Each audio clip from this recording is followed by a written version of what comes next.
Yo! Video games.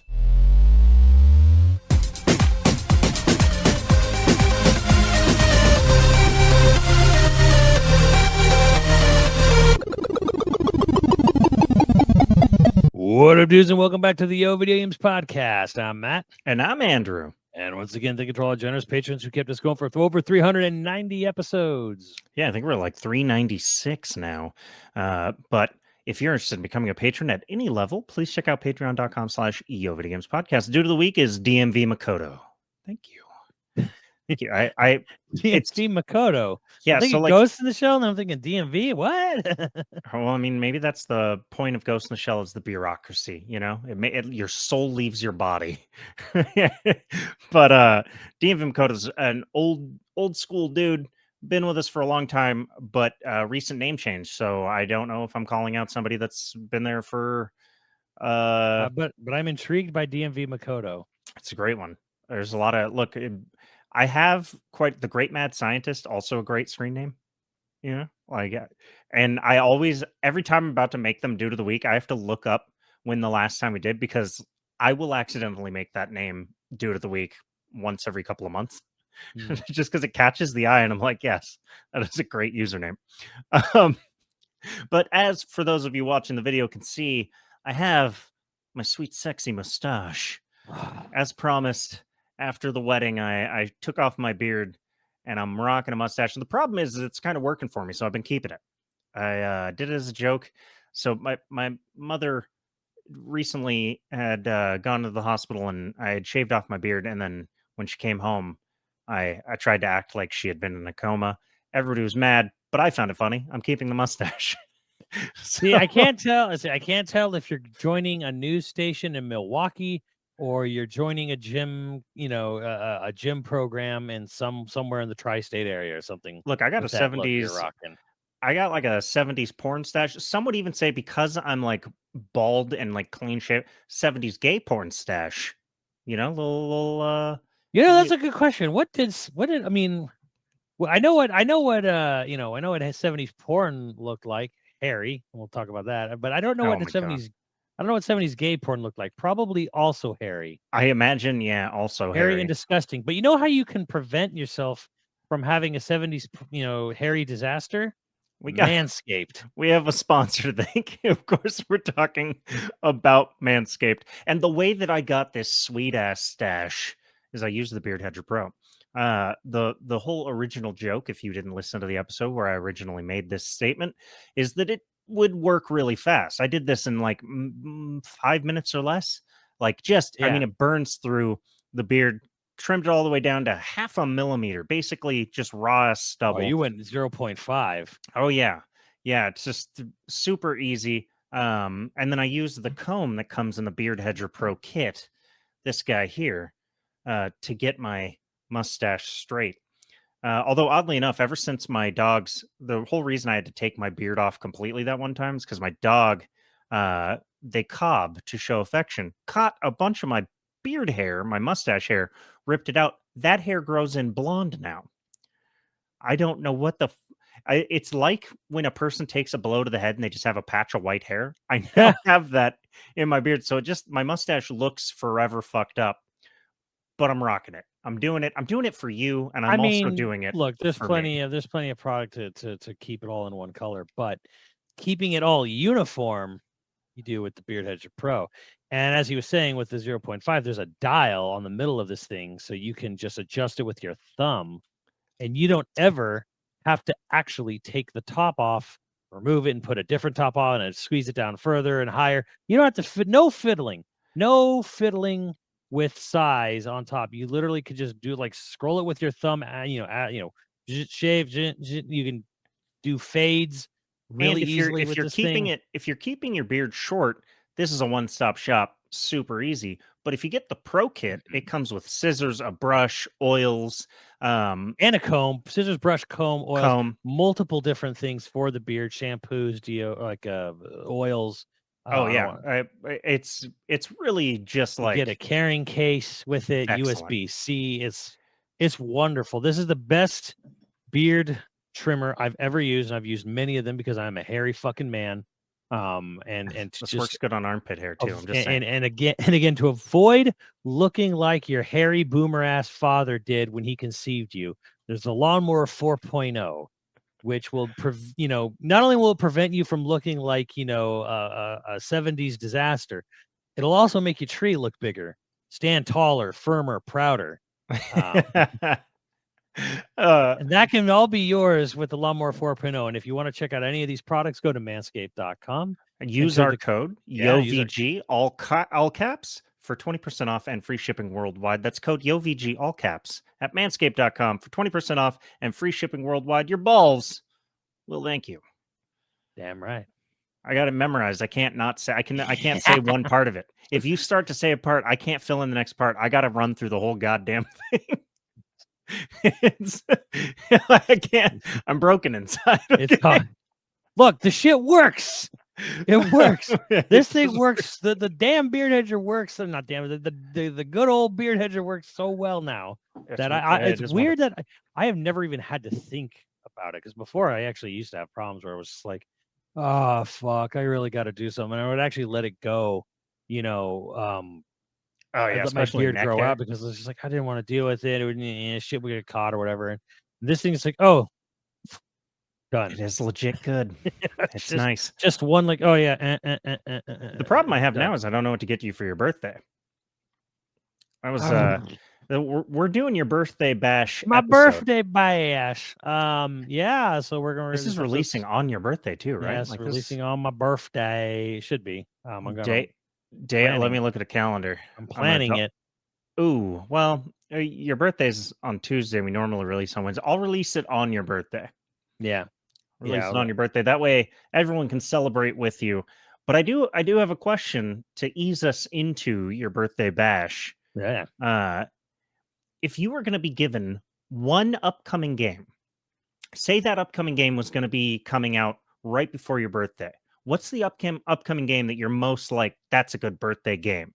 Because a birthday game has to be a game that like gives you the fizz.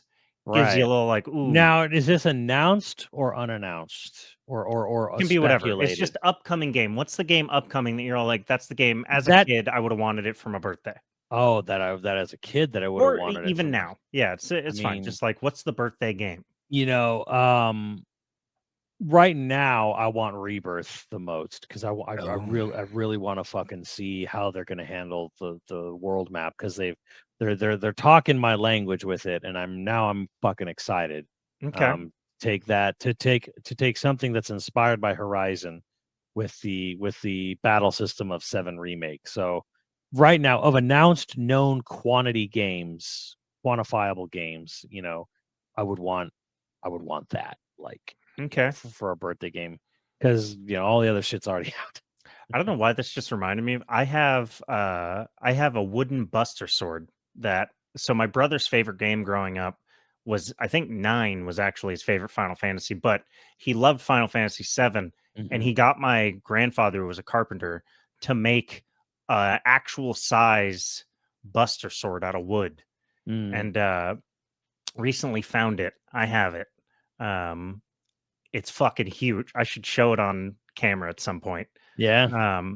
But it's massive. It's unpainted. We never got around to painting it. So it's just this raw wood Buster Sword. Neat. And it was like, I can't remember how old my brother was, but my grandfather looked at a cheap printed off picture that my brother showed him. And so he made it proportional to my brother's size at the time. So it's fairly close to a full-size Buster Sword, but it's proportional so that it doesn't drag on the ground for my brother's size at the time. And that's fucking good. I don't know why I just got hit with such nostalgia. My childhood. Yeah, Rebirth right now is kind of like that game for me of the announced known video games. Of course, there's always the unknown. Like, what if they make another this or that in the future, right? Well, when I had hopes for Beyond Good and Evil 2, that was always my my birthday. that was hard to learn yesterday. Yeah, now it's just a disappointment. Like, that was harsh. Like, I don't really wish that on anyone. Like, I know Ubisoft's gone through some shit, but that kind of sucked coming out. Yeah, so what were the details of it? I don't know if they ever said what it was, but yeah, like It's just dead. to my knowledge, yeah, the guy who was directing Beyond Good and Evil 2 passed away at age 40, which is not Rough. fucking you. And it wasn't Mike Lansell. Like Mike Lansell's been off the project for like over a year or 2 years now or something. The guy who was directing the game passed away. I don't fucking know, man. Like, Well, all that stuff, directing in general is super goddamn stressful, and I bet for yeah, a I game, mean, it's gotta be something more than just like. I mean, it'd be fucking really horrible if it just came out that it was just overworking. oof. You know, I don't think that was it. I think that probably would have been come out or something. But Anyway, I don't want to bring a yeah, downer into your birthday bash. We're staying it's all excited. right. We're It's staying still hyped up. crazy that had happened. But It is anyways, wild, yeah. yeah, like so. I mean, I'm just gonna say this right now. Like, this has been a banner year of video gaming for me. Incredible, yeah. I have a top 10. You know, I have a top 10 at the start of the second half of the year. I have a top 10 already. I think I'm gonna have a top 20 this year. I just discovered another game on Game Pass last night that just came out that's fucking great. It's insanely fucked up, but it's really good. And it's only like 4 hours long. Tell me more. So it's a game called Bramble, the Mountain King. So if it's basically Little Nightmares 3. Same exact kind of play style and everything, but it's all based on Norwegian mythology. Okay. Of that area of the world. So you've got gnomes and trolls, you know, and demons in the forest and all kinds of and it just gets more and more fucked up because it starts off as a sort of like very Hansel and Gretel grim fairy tale type of opening. Which is also Very a fucked up dark story. but whimsical, but then it just gets more and more and more fucked up, and then Wow. you get like witches and pagan and like child sacrifices and all kinds of just really fucked up shit just goes in there and stuff. And like, like they pull almost every horror thing out of the book at you on like this poor little child you play as. You have zombies eventually, you got like all kinds of just like plague tale shit, stuff like it's just really, really, really fucked up, but like it's very well done. It's Which is why you love it. music is It's really good. I mean, it is horrendous and fucked up, and I really, really enjoy it. Like I really like like it. the cover art for the game like shows like one of like the big like the shapeshifter demon, and it's like you fight the boss, and like the boss has like all these like living like all these people like like nailed to trees with their chests ripped open and their hearts still beating, and you have to like kill them to like weaken the boss. This reminds me of did you see Evil Dead Rise? No. The lady who is the main character, the actress who plays like the main demon in Evil Dead Rise. Mm, Uh I think I think she might be like Norwegian or something, but she was in like Vikings and she played Queen Aslog. mm. Um she has this like thing on Twitter where she's like, "Oh, Evil Dead Rise is horrific and screwed up and really dark and, terrible, and I loved every second of doing it." And like there's this behind the scenes thing of like there's this it's in the trailer where like they go, "Mom," and all of a sudden you see her come out of the bathtub and she looks like this horrendous fucked up demon. She goes, "Your mommy's with the maggots now." And she like sing songs it at them. And apparently she did like 100 takes of it because her and the director kept doing it in different creepy weird ways and like just really enjoying it, and people were just getting really tired of how many different ways she did that scene. I don't, just it's really fucked up and dark, and I loved it. Like, ooh, okay, Yeah, so we're learning a lot Bramble about your is mental state. on Game Pass, and you can just play it Hell yeah. it's great. And that's how you Um, want everybody to celebrate your birthday. no, but I mean, like, if I wanted everyone to celebrate my birthday, it would be like you all need to fucking go out there and get yourselves a copy of the Xenoblade trilogy. Quit pussyfooting around it. You're missing out on peak video gaming if you haven't played through it yet. Is it? Yes. Is it peak video gaming? Oh yeah, totally. Well, all 100 right. 100%. And I've been doing a sort of like a retrospective. I have to get back to that because I'm only done half and I need to do the other half.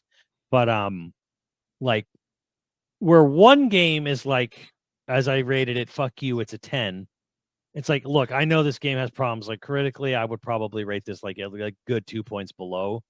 But I'm like, but I've enjoyed this game so fucking much that I've put over 500 hours into it, and I just love it. Well, I it's just sort of like the discourse that we're seeing now of like FF16 is too easy. And I was all like, yeah, I mean, there's things about Final Fantasy 16 I could nitpick, but I'm really loving it's a fucking 10.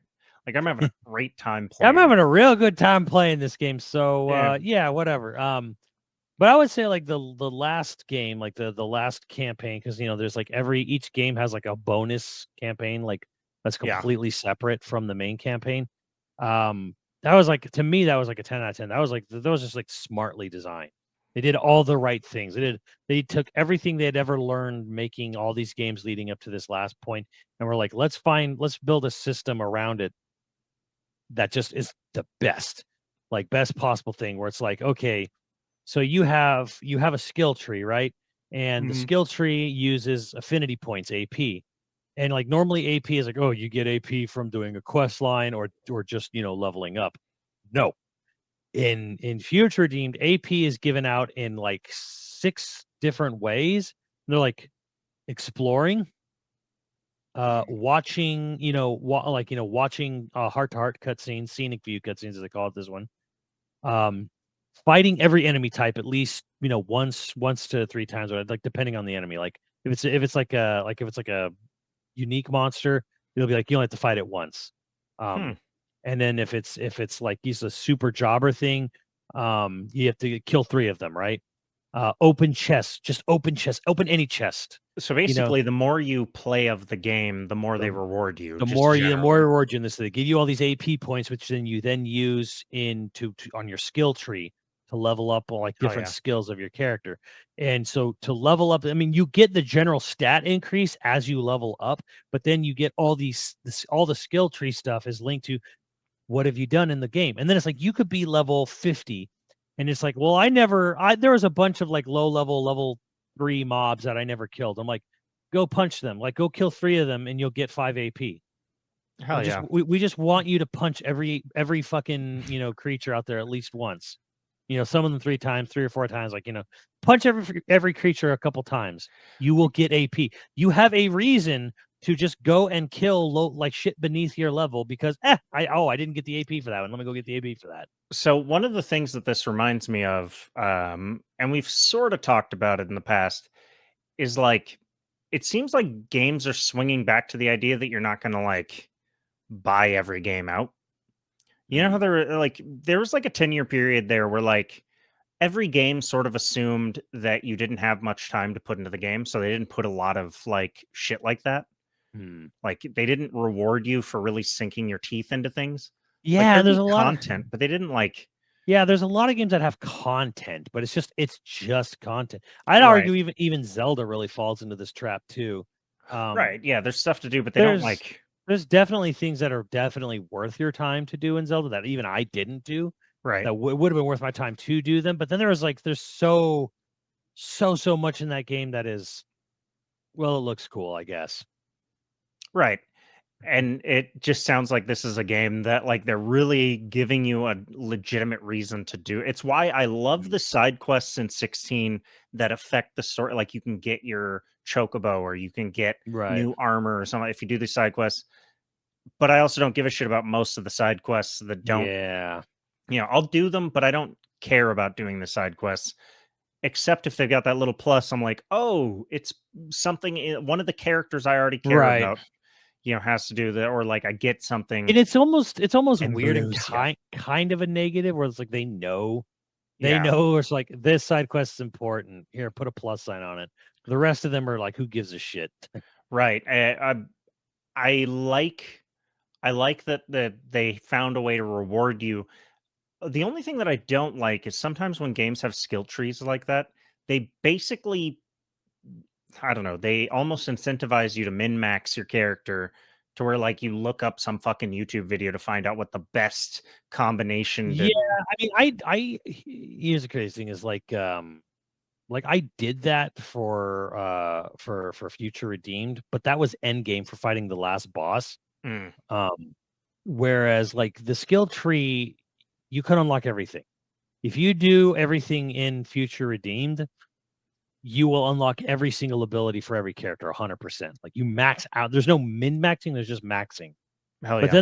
then there's so many things that you can equip that they're like, okay, well, if you equip this thing, it basically stacks percentages. And then people kind of figured out, if I stack it with this and attacking this with these characters in this order, you're gonna like go from doing, hey, I did 8 million damage, you're gonna do 150 million damage.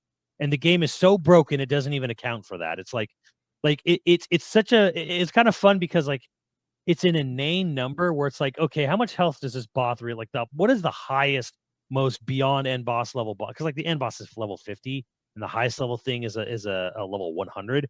And like the level 100 has like 15, maybe 20 million health.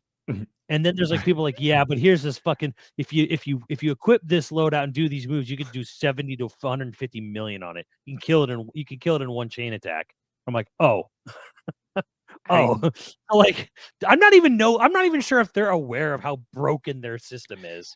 So one of my favorite things about like growing up in the 90s and very early 2000s before the internet was like the internet is the only place you would have learned that is at a game store hanging out with other fucking nerds or at an arcade. Oh, Those were the only two places where you could kind of It's like exactly the kind of thing that Ian would have fucking figured out on yes, his own and it's told you. He's like, uh, "Oh, you should equip this on this. You'll do like this much damage." and he would have like a matrices determine like he would have like he did that for like almost any Shin Megami game and shit. Like I I think about that sometimes where I'm like nerd culture, gamer culture sort of got robbed in a way. Like yes, that Mm, sort of is what YouTube came up to replace, right? Like a lot of those yeah, early YouTubers, they were just taking that experience and putting it on screen, and it's very cool.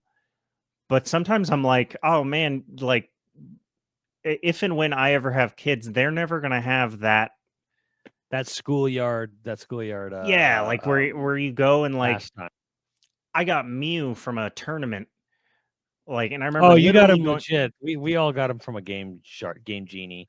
I sold Mew doing the Mew trick, the Mew clone trick at the school. Ooh, chocolate milk. I was lousy with it. Had so much chocolate milk. But I got it from a tournament and like going to school and being like, "Oh, I've got fucking Mew," or like going to Game World, which no longer fucking exists, and like hanging out with people and learning, I don't know, bullshit about a game that you like. Oh, there's a little Easter egg right here if you go find it, and like what? And then having to run home and having to literally run home. Like I missed the bus, so I've got to run home to go do it right now to be superior to my brother. Yeah. And that's kind Like, of what we got with Elden Ring, but again, online through Discord or whatever. which is still Um, really cool. Like it's not like I remember, oh God, I don't even want to think of how many years it's been, but it's been a number of years. I was at an anime convention, like a fairly larger scale one in NorCal, and I was in the game room at like midnight, middle of the night, 2 a.m., whatever. Because it was like in a big, big, big like exhibit room. The whole game room was so giant. Mhm. And I remember there's just these two guys, who were just giggling to each other, grown adult, men just like, and I'm like, what are they doing? They were playing Streets of Rage 2 and Sonic 2, and they remembered the debug code. So they would like do things where they would like pause the game, turn Sonic into a bunch of objects, drop them into the world, turn back to Sonic, and then just play the level. Like they remember debug code shit. And they're just kind That's of like sharing. And I was like, oh wow, I didn't know you could do that. Like or if I did remember, I probably just like read it and just didn't think much of it. And I was saying like, oh, check this out. And like they were just two older dudes, in the 2010s, sharing secrets of Genesis games on how to do debug codes, Sonic 2 and like one of the Streets of Rages. And I was like, yeah, I'm like, that's cinema.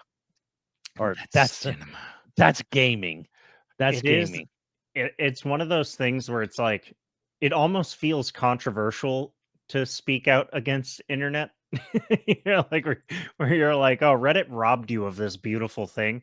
But at the same time, think about all the kids now that get to see that stuff, that wouldn't have if they didn't have like a local game store or some of that. But like, man, Yeah, it does make me feel old and also I have a mustache. Like having a mustache that's talking about the good old days is like, fuck. If I was talking about football, like That's fucking football right there. I'd be Well, a I mean, boomer. yeah, I mean, if you'd be a boomer, and then that's kind of what our boomer parents are talking about, like how the Eagles do this. Because of shit. Who gives a It's fuck? But then I'll talk for an hour about like Sonic. so let me So I tell guess- you, let me tell you about the prologue to Xenoblade, because the lore is actually hidden. Hell yeah. Lore is hidden in a file that came with the robot model kit for Xenoblade 2. Told you backstory that wasn't ever explained in the games. We're trying to figure out a clean way to do a lore cast for that. It's one of those games where it's going to be really hard to like. I say, okay, here, let me try to give you a teaser. That's like just like a teaser. We'll probably include it at some point in the lore cast, but let me catch you up to speed. If anything, it's for a birthday bash, and then maybe I'll jump into like for a birthday bash. Let me tell you what my going theory for part 4 will be.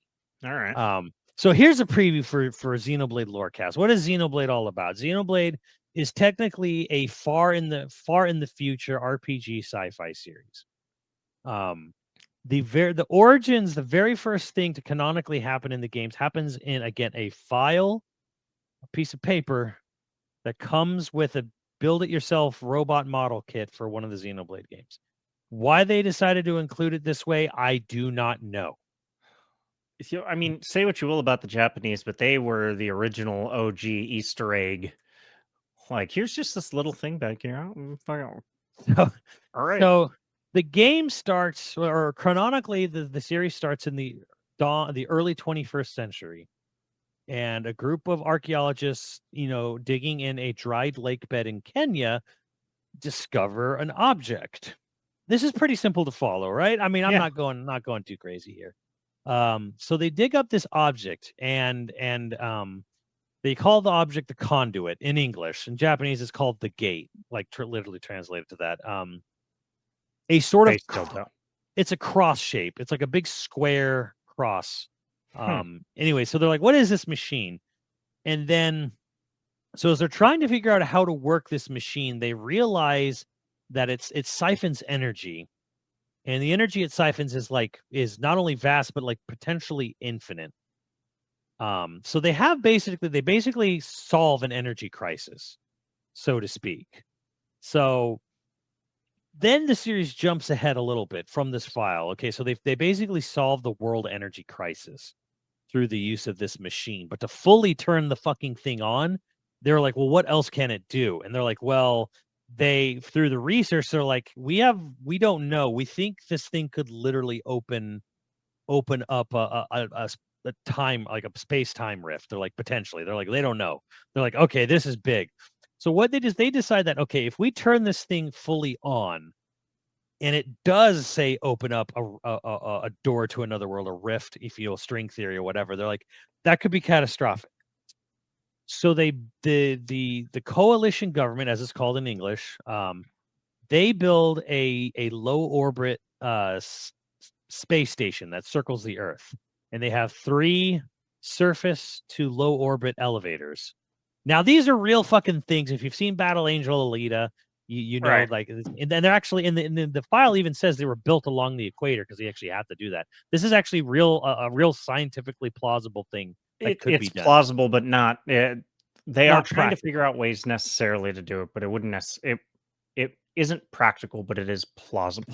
It's plausible. So they built three of these surface to low orbit elevators, and there's just a big ring that runs around the planet, orbits the planet. And they decided to stick the conduit up there because they're like, okay, whatever we do experimental wise on this infinite energy machine, we fully turn this thing on, we could really fuck some shit up. So they had like basically a government group researching it or whatever. Anyways, becomes a point where one of the people running one of the pillars, there's 3 of them. Radamanthus is one, Minos is the other. One of the heads of Minos is a political activist figure. Now, here's where things get a little dicey because there's something that isn't fully 100% explained in the games.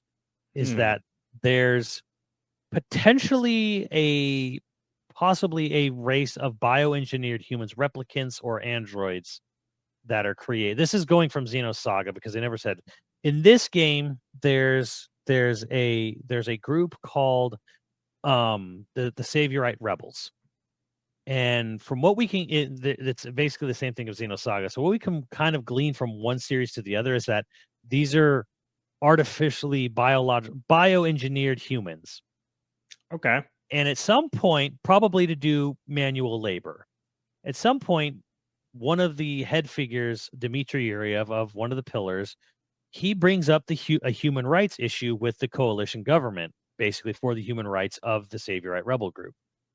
Apparently, it doesn't go well because they apparently do not get granted the same human rights as other humans, and they launch an attack on the Radamanthus they call it the beanstalk, basically to get to this infinite energy machine, because basically they've created an Elysium, like they literally call it Elysium actually, where they have an infinite energy machine hanging in low orbit, and they've basically decided who gets to live in luxury and who doesn't. And what do the rich want to do mostly? They want to use it to unlock this stasis of immortality. We know it's the next thing they're gonna all get obsessed with. All of this is going on. This, of course, doesn't, if you thought, and then when I say infinite energy machine, does that solve the global warming crisis? No, it doesn't. So the planet is still in a major crisis of they state in the games, we're on the verge of burning the skies even above us. So one of the head scientists working on this conduit machine basically does something very drastic and stupid. During the course of it being up in the space station, they basically decided AI should be in control of the thing. Like, we're not going to operate it fully because human error, right?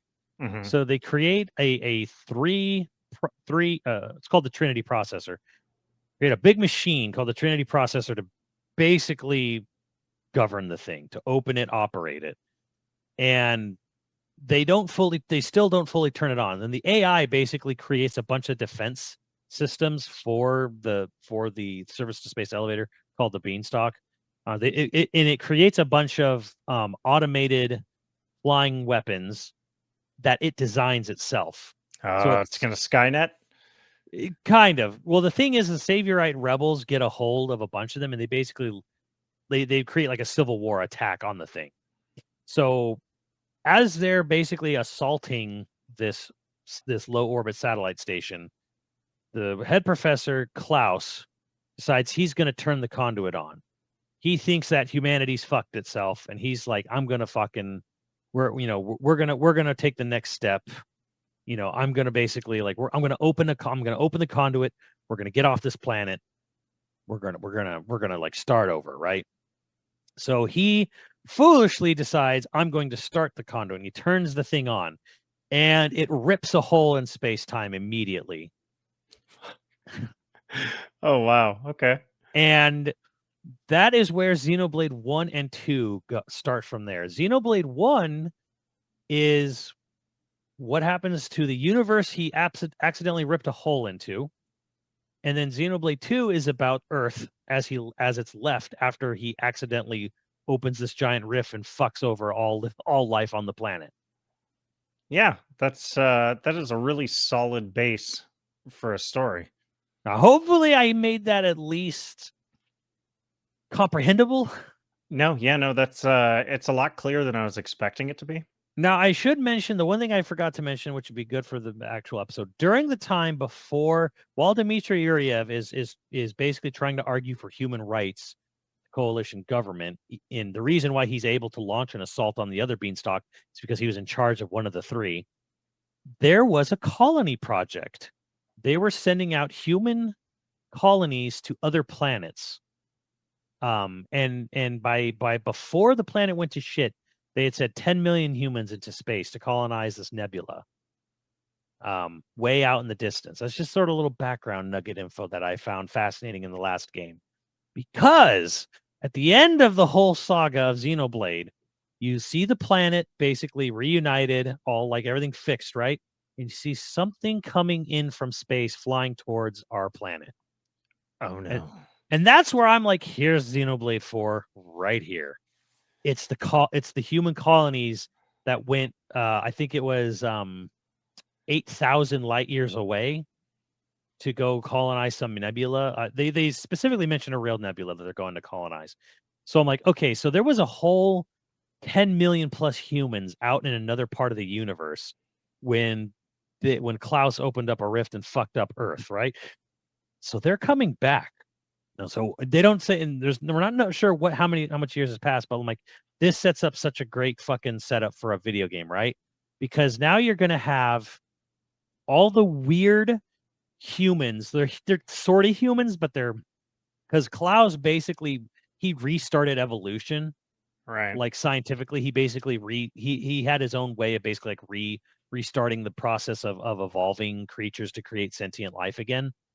And you get some weird looking people in Xenoblade 2. Some of them have like, like gray skin, elvish ears. Some of them have cat ears, or like some of them have like shell, like almost like crustacean shell features on them. So you got these like a bunch of weird looking humans, right? Just because how life evolved in his new evolutionary And path now that the he space restarted. hillbillies are coming back. Space Hillbillies are coming back. So I'm like, okay, so my prognosis for a Xenoblade 4 is it's because a lot of people think, oh, it's Cosmos from Xenosaga. No, it's not. It's these Philadelphia class ships, which is, of course, I don't know if you're aware of the Philadelphia experiment. Yeah. It's a reference to Solid reference. yeah. So they call the colony ships the size in Philadelphia class size. I'm like, yeah, look at that. For any listeners that don't know what the Philadelphia experiment was, it was an experiment where they tried to make invisibility / cloaking, and supposedly, people melted into the ships, and ships disappeared for a second and came back, and then it all got covered up. Yeah. Yeah. It's great sci-fi stuff. So my prognosis is Xenoblade 4 is going to be about its actual humans who we thought were extinct coming back to Earth, and then they're going to find Earth inhabited by a fucking weird mix of humanoids in their eyes. And they're basically probably either going to try to colonize, overtake, probably wipe out because they're not real humans or something. And they're going to have to fight back, of course. So they're going to dig up the ruins of all these high advanced weaponries from before Klaus opened the rift. But then they're going to discover the hard way. Oh shit, the humans, these weird aliens from space can also use all this buried technology on planet Earth. And it's like, yeah, because they're the originals. Oh man. So that's where I think Xenoblade 4 is going. How many years do you think it's going to be until he gets that one out? Because he's been doing this his entire life. 2. Really? Yeah. Oh, well, because Monolith Soft came in and just like pumps that shit out. Yeah, they just because of just the way they always the way their production is, where they're like pre-production is basically we're going to on paper map out the exact number of areas in the game, maps, and we're going to map out the battle system, the gameplay loop. We're going to have that all planned out on paper before we start building code or designing levels. And It's super efficient. And it's like, and you don't deviate. Like, you write the story, figure out, like, settle on the number of maps, settle on the gameplay, and then you make it. You don't start making it, with this idea or this hopes or whatever. Wild to me that that's Wow, that's new. not standard. Yeah, like I would just think that would be standard way of doing it. But it's not, because we keep seeing so many games and companies were like, oh well, the scope and like force fucking Skull and Bones, like it just. Well, that game's canceled. That game's No, never. No, that game's never coming out. It's still It's never coming out. They're legally bound to it, but I'm like, yeah, I like this idea. And now hopefully this will be on not potato hardware, because, and call it the Starfield effect maybe, but like I kind of really hope that they do something crazy with their next system where you can like literally get in a mech and take off into orbit, into space. That'd be cool. Go into space and then, like, say, land on the surface of the moon and then like come back and land back on Earth. Even if it's not going to fully map out the whole planet or whatever. I'm sure they could do some smoke and mirrors or whatever, but yeah, like to me, I'm like, hey, that's where my brain is going. That's where I think they're going with this. Because the name is Xeno. It's all about like, dealing with foreign entities. Well, since we've turned this into an episode all about dashing your hopes, speaking of system hardware for that, like how are you? Because isn't Xeno a Nintendo exclusive? Yeah, but I don't think the next one's going to be on Switch. You think so? No, it won't be on Switch. It'll be on the next hardware. Here's the thing. I personally think the Switch is sunsetting. Yeah. Here's Well, an yeah, and they've already talked about how the next one's going to be like as powerful as a PS4, Bobby right? Kotick said it fucking on trial. In the FTC versus Microsoft trial, Bobby Kotick literally said like, yeah, I didn't think the Switch was be as popular as it is. I'm kind of sad we didn't put Call of Duty on there. To my knowledge, I've seen the specs for the next one. They're definitely better. I'm like, what? He's like, yeah, it's comparable to like PS4 era. I'm like, so Bobby just said that publicly on trial under oath, and there's not a fucking thing Nintendo can do about it. That's amazing. He literally just said, "Yeah, they're making a new system. It's somewhere around there." And a lot of people kind of like insiders kind of said, "Yeah, but it's using a lot of." He's like, "There's nuances here because it's using like DLSS, right? It's using like AI stuff to upscale in ways the PS4 never could." So you think it'll look better than a PS4, or you think it'll be cheaper Yeah, hardware that runs as good as a PS4? will. It will. It'll like, and I've asked some people, straight up who might have an inkling, who might be in dev. I'm like, what do you is it really only this powerful? And it's like, that's kind of missing. It's like it's missing the point a bit, where it's like, saying it, and like they're like on paper it might appear only as powerful as this, but like in practice, what it's going to be, what it'll probably do is going to be much better beyond. Because like basically, like rendering graphics have gotten smarter. They're like, 'cause it's no longer about how much juice can you throw at something. Now it's about like smartly allocating resources, like multi-threading stuff like that, right? So it's a little more along the lines of like, sure, technically, but also you can now make a game at a certain lower resolution and offload the GPU power with the CPU, then AI upscaling it. So the GPU is only has to do this much, and then the CPU will use AI upscaling to make it look like the GPU is doing way more than it is. So things are just getting smarter. Will and it it's be going to be handheld again, right? Oh, 100%. Yeah, I think it is too. There's no way it's not. It's hybrid again, no doubt. Yeah, which I still think is a cool idea. There was another thing too at Ooh. Tokyo Game Show. It was announced that Nintendo will be at TGS, but only in the business sector. They don't have a booth, right? Nintendo doesn't go to Really? TGS. They don't go to TGS, but they're going to be there this year for the business section. Meaning, in my mind, I'm sitting here, they're going to talk to third parties.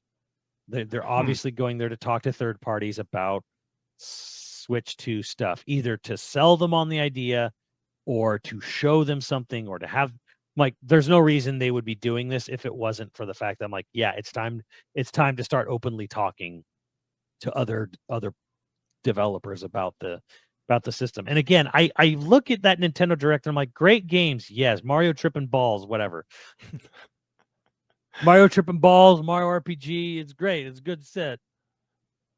Those are clearly, to me, sunset titles. Like, okay, we're not trying to push the limits of this thing anymore. We're just trying to, like, yeah, here's some fun games you'll probably enjoy.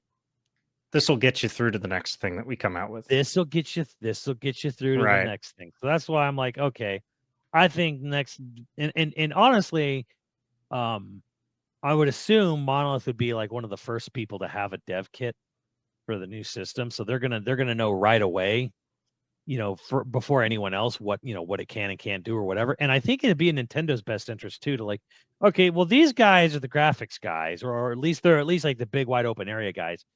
Have them get something ready and going as quickly as possible so we can show off the system. I mean, you don't want to. I'm like, do you want to? Like, Nintendo's did this with the Wii U, and it was such a fucking disaster. Where it's like, what is their flagship launch game for the Wii U? New Super Mario Brothers U, another 2D Mario game that looks Right. just like the Wii one. Well, I mean, technically, I guess it wasn't flagship, obviously, but Zombie U looked good. It was their best game, and it was a fucking Ubisoft game. Right. Well, it looks like Ubisoft is having like a little minor of a comeback. News notwithstanding. And you know something. Fuck all the corporations, but I hope they do, because you know what? I want Skull and Bones to be good. Damn it! I don't want it to be bad. I don't know if it will be good, but I don't want it to be bad. I just don't think it's ever actually. I think they're doing a holding pattern. Like, yeah, they legally are supposed to make an effort to make it come out, but like, it's just kind of, yeah, like they're going to use it for some tax purposes or something. Like, I think they would have done that by now if they could. But if it comes out, I do hope it's good. It's probably not a game for me because it's all ship, right? You don't get off the ship at all. Oh no, that's actually changed. They've changed that. The massive amount of years that the game's been. It's like, yeah, that's not exactly true anymore. Now you do get off the ship. You do get to go walk around ports and stuff. And you have what is it? Boarding battles where the ships actually get close to you. You can board the other ship now. I don't know if it has direct combat or if it's more like RTS. You direct the combat of the people on your ship on what to do. I could be kind of down with that though. Like, yeah, I think it's that. I think it's like, okay, now ships can board each other, but you're more directing the combat than pressing the buttons yourself. Being Ezio over there or whatever, or Hatham, whatever. Oh, and also, I don't know if you heard that rumor. Apparently, Assassin's Creed 4 is getting a remake. Really? Yeah, after this current slate of Assassin's Creed, 4 is next. They're going to remake 4. I'm like, well, yeah, that makes sense. 4 is the best one. So, well, I don't even know which one 4 is. 4 Black is Flag. Black Flag, yeah.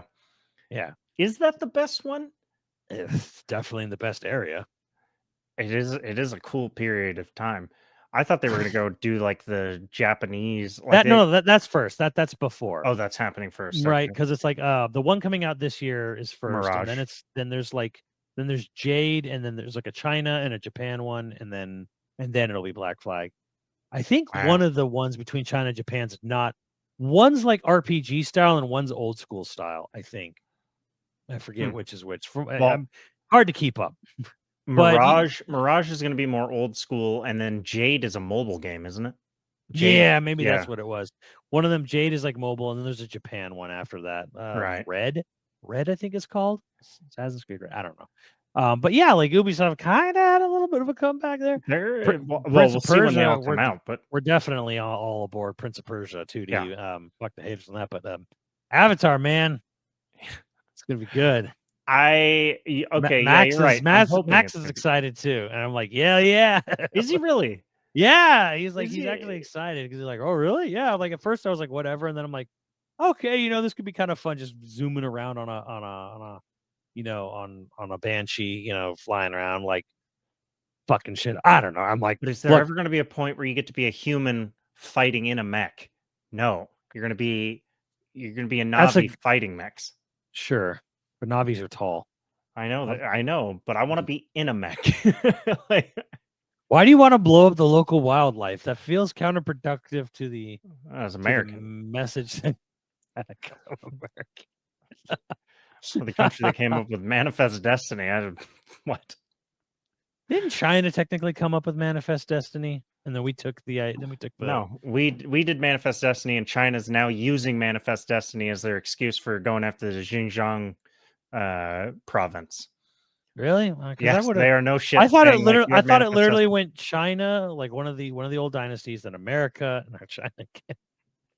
As far as I know, they're using it as a inspiration for what they are currently doing. God. But yeah, no, like I'm actually pretty excited about Avatar. Like the more I saw of it, the more I was like, oh, sold. Like Edda sold kind of like by the end.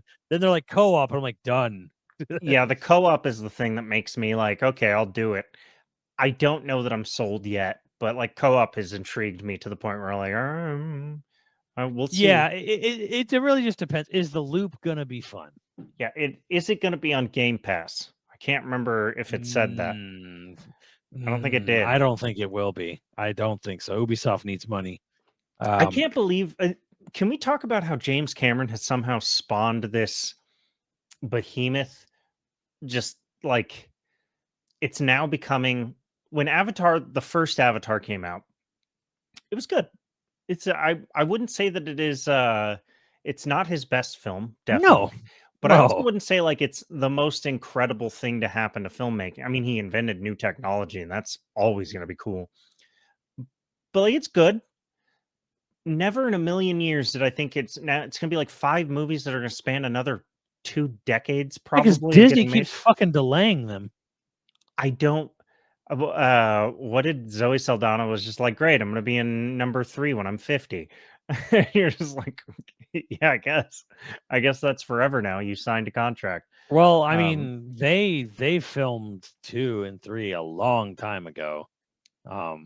Right, yeah, and then there's going I to be don't. 5. Yeah, I don't know if 4 because 4 and 5 are supposed to film same time. Like they're going to get all the mocap in for that. So I'm more just kind of like, yeah. Well, there was the lady. I don't know if you saw part 2. There's this military lady she's like this one actress was like someone asked her, how do you feel being in now like the 3rd highest grossing film of all time? She's like, oh, it came out. She's like, I thought the film flopped. I was like, I did my shooting for that so many years ago that I assumed the film had already come out and just flopped, and that's why I never heard about it. Damn. That's Which it's not even a slight on the film. It was just like I filmed that so long ago. No, but also think about like how much time James Cameron has sunk into this. Like, think about how many other movies he could have done. Yeah, but he didn't want to. That's the Yeah, thing. that's fair. Because And like he's earned it. there was already sort of a break in time between True Lies and Titanic, and then there was this huge break from Titanic to Avatar 1. So it's kind of like man moves at his own fucking pace at this point. No, that's true. And he did He'd like he'd rather be in the ocean, yeah, literally.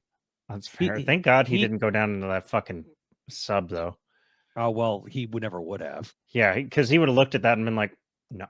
Well, apparently they asked him about shit when we were testing it in Seattle in the Pacific Really? Northwest. Yeah, he came out and was like, "Yeah, Ocean Gate literally, asked me to come and look at this." And I said, "I don't trust this. I don't trust this carbon alloy you have. That won't work." And that was kind of like the end. And then he never talked to them again. He said, like, like they wanted him to maybe like come look at it, come do some like like National Geographic thing, and he was just like, "What's it made out of?" And he's like, "No." No, that's not gonna work, and then just walked away All the because I stuff never spoke to them again. Yeah, all the stuff coming out about that where you're just like, it sounds like everybody who knew what they were talking about was like, that's a death trap. And they were like, you don't know what you're talking about. Yeah. Well, Well, and someone said, like, would you ever, take anyone with you in a sub down to the bottom? He's like, no.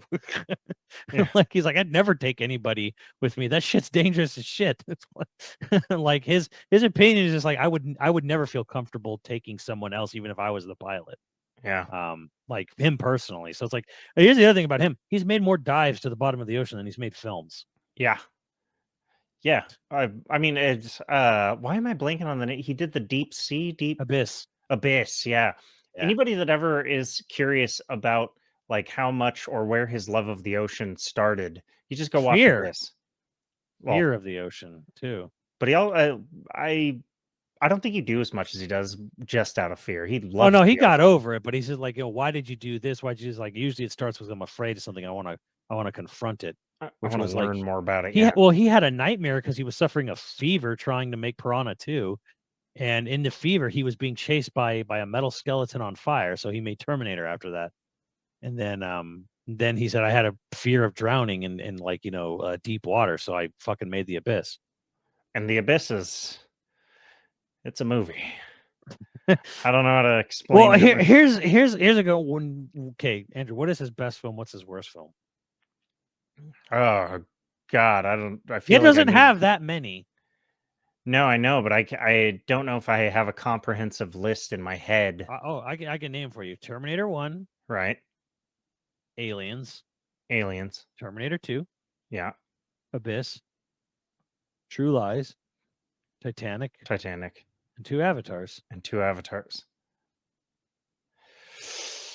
His best and his worst. His worst is Avatar. You think Avatar's the worst? I haven't seen Titanic, but I'm inclined to say Titanic. Titanic's still a good film. I watched like about 10 minutes of it when I was at my parents' last time, and I'm like, why is the acting so bad in this movie? Oh, well, I guess, yeah, to be fair, I haven't seen Titanic since I was a kid. I don't know. It was just Leo and Kate talking on a deck about his drawings. I'm like, this is bad. So the thing is, when you're talking about James Cameron, does he have any bad films, really? No, not that he's Right. personally directed. So, like I said, He's Avatar isn't a bad movie. It's a good movie. yeah, probably It's just just, his overall weakest for you. yeah. Well, I don't know. Now I want to rewatch Titanic, and I've never said that before. So maybe Titanic is his worst. Like I've never once someone bought me Titanic because when I was a kid, I was like James Cameron, he's the fucking best.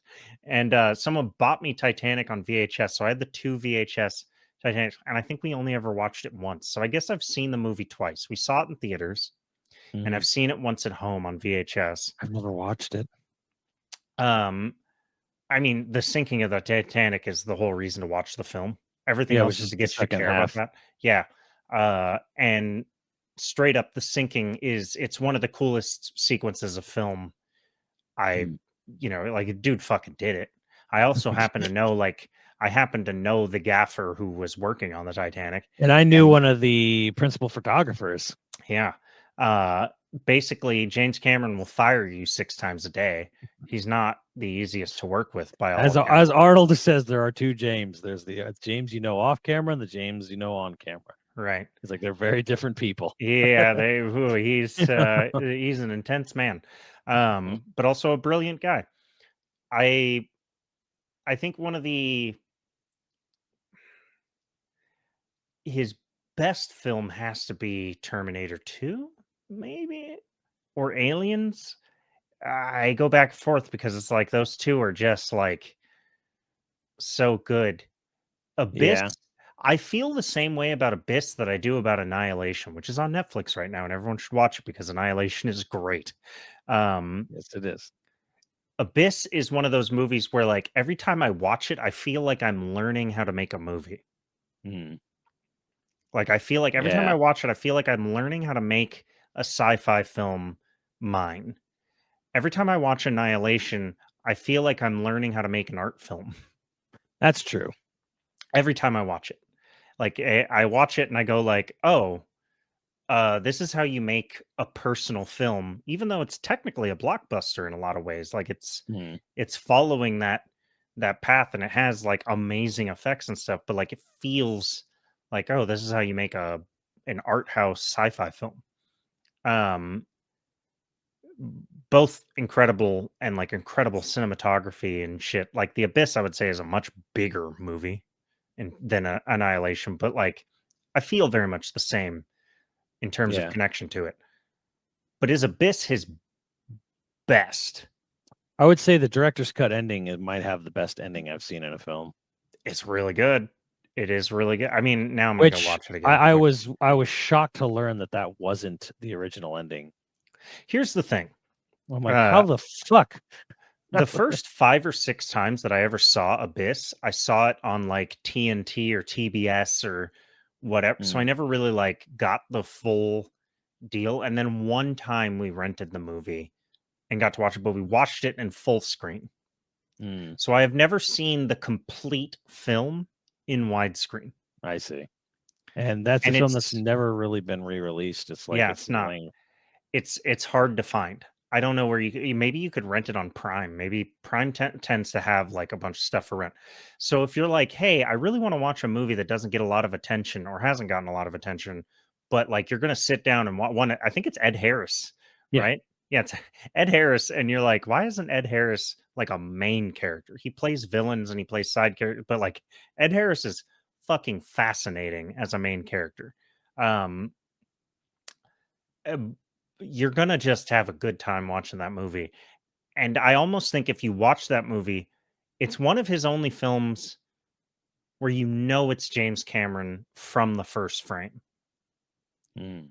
Like Aliens, you don't necessarily. I mean, one, it's early in his career, so you don't know it's James. Yeah, It and doesn't it's scream James Cameron. definitely like trying to like bridge the gap of Alien. Yeah, So it opens very much like Alien does for Aliens, like a slow space crawl, ships doing things very slowly, as they're right. waking, discovering Ripley's life escape and waking her up. So it's like it's very almost like he's more trying to mimic Ridley Scott there and like make it feel flow connected. Yeah, and in a lot of ways, like James Cameron likes to punch you in the face. Like he likes to visually punch you in the face first thing in the film. He likes to open a film on something that like makes you go like, whoa. Like Yeah, you like know it's a T1, James. Yeah. T1, T2. Right. Um, Well, it's like they call it a kid, like like a shot A of hook. tequila and a punch in the face, where like they start Avatar on a guy floating, like he's close up, but then like oh my god, he's floating in a giant space station Yep. or whatever. So it's like, yeah, You're I get what you're saying there a little bit. right. And Aliens is probably his only film that doesn't start that way. Like Abyss. I yeah, well, now I'm gonna have to rewatch fucking Abyss because like I'm thinking about it and I'm like, Look what I done. Well, on a sort of similar note, where you talked about, I'm kind of curious because you talked about like, how I learned to make an art film, how I learned to make a sci-fi film. If you had control of a video game, what's a game you would make that's not IP based, but like what's like something in a game you like? How would you just if there's anything? Oops, sorry about that. I'm probably loud, but what is something in a way that's like, okay, I want this in a game. I don't see it enough. I've never seen it ever. Like, oh, like a, well, it's not that I've never seen it ever, but um, you remember how like Uncharted and like the new Tomb Raider, like the actual thing of doing puzzles to get through a tomb, like isn't really there anymore. I would hmm, like that more of that, like the exploring and actual of raiding a tomb rather than like I'm in an action game fighting mercenaries. yeah, I think I would like that a lot. I would like an Indiana Jones game where like I'm actually getting to go through and solve puzzles and avoid death in a tomb. yeah, I think that would be very, very cool. Scratch a lot of itches, and you could have that punctuated by action if you wanted. But like, I want more in depth of that, of raiding, mm. like that kind of stuff. I also, if I could do Soma, which I don't know if you played Soma, I but did. I speaking beat of it. the Abyss, if I could do Soma with all that atmosphere, but then also some combat and puzzles, I would probably do something like that. The idea of being locked on the bottom of the ocean, not and you're piecing together what happened to the world above while also dealing with a monster that you have to piece together what the monster is Mm, in that like love that shit. yeah, yeah. Um how Mm. about you? I've always thought this. Like, if I was in control of the studio, I would literally say, here's some notes. Like, if I'm the head of a studio, number one, you are not allowed to put a shipping container in the game. If you render out one fucking shipping container put in the game, I am firing you. You're just tired of shipping I containers? am not allowing shipping containers in my games at all. It's Period. the easiest Flat way to out. make a wall that's not a wall. I don't fucking care. Like, I'm so sick of looking at them. Like, you are not allowed to put shipping containers in a video game. Um, I would actually love a shot at a 2D game, like a side Oh, scroller. okay, yeah. And again, number one, no shipping containers, but more important, you're not allowed to make a mechanical level, like period. And you better come up with a damn fucking good reason why there's a lava level. And it can't just be like, here's lava, here's rocks. You jump across rocks, don't touch lava. You better come up with a damn good reason. Because like I want a 2D game that the whole time I am just trying to fucking wow you with the background. And not like one background, but I want it to be like a big scrolling background that like flows.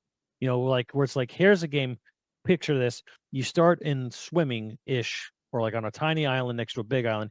You go to an island, and then you go up basically to the peak of this island, and then you come down, and then the game ends on the other side or whatever. And the whole time where it's like, okay, we have a starting level, we have a swimming level, make swimming good if you can. You have like a sort of like coastal level, jungle level, climbing up the mountain, a crystal caverny level.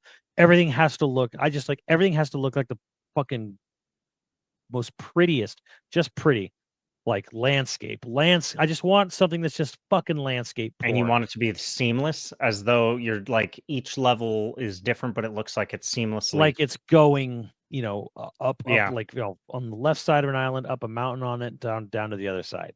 That's kind of cool. Like that's what I would love to do. And like, my caveat would be, of course, no shipping containers, no mechanical level. You can't do you're not allowed to do a city level, an industrial level, a factory level. You can that shit you can eat a dick, like it's gone. You're not allowed to do that. You're not allowed to make a lava level that's just you hopping from rock to rock in like little pools of lava and nothing. Eat a nothing dick. I don't want else. it. Like, no, I just want because the thing is, like, I want every level to feel like, I want every level to be like replayable. I want every zone to feel like, I don't ever want you to, because it's like the Sonic problem where it's like, oh fuck this zone. If you're playing a Sonic game, you're enjoying it, you get to like zone 2 or zone 3, and like I don't want to play. I wonder if zone. this has been done, but what an interesting thing it would be is like if you wanted to replay the level, you have to play it in reverse.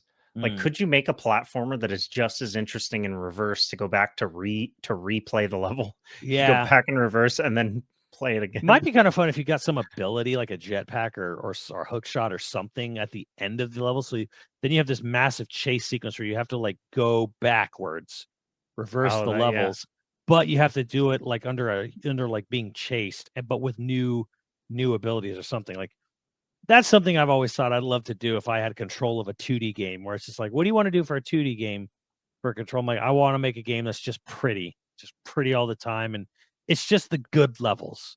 You're like, well, you need to. Well, and people will say like, you need to have balance. You can't have just pretty levels and like just nice good shit. levels. Yeah, you can't. You gotta have like some challenging levels. And to that, I would argue, I'm like, have you played Tropical Freeze?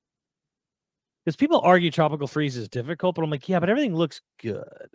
Like, like the but first, it's all good. first, like, hey, the first area is mangroves, which are pretty cool looking. Then you got alpine what's the Alps.